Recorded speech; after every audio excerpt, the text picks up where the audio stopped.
America is a fundamentally good country. We have good people with good values who want to do the right thing.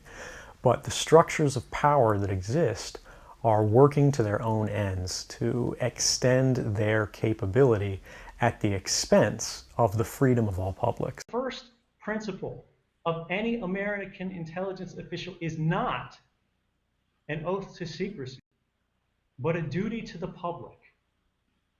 A commitment to speak truth to power. Over time, that awareness of wrongdoing sort of builds up, and you feel compelled to talk about it. And the more you talk about it, the more you're ignored, the more you're told it's not a problem, until eventually you realize that these things need to be determined by the public, not by somebody who is simply hired by the government. Regardless of what happens to me, this is something we had a right to know.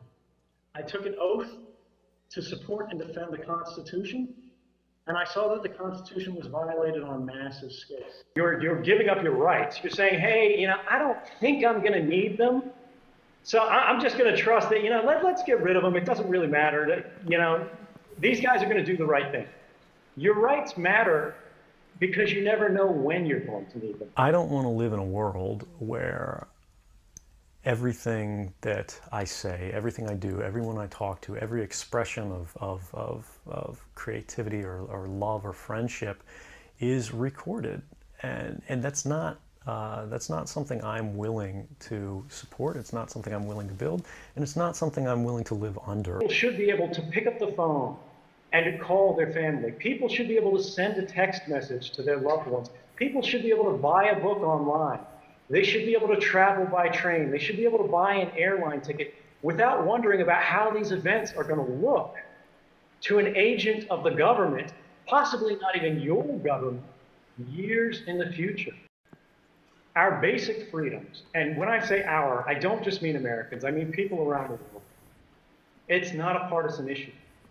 These are things that all people believe in, and it's up to all of us to protect them.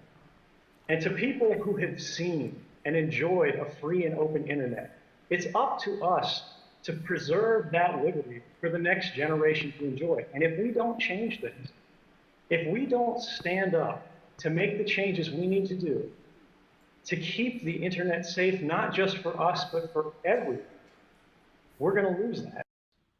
Our technology can enforce our rights even where governments fail to do so. This is the way forward. It's cooperation, it's working together, it's thinking and having a public dialogue. It's getting government out from behind closed doors and restoring the public to its seat at the table of government. And together, we can restore the balance of our rights to what our Constitution promises and in fact guarantees.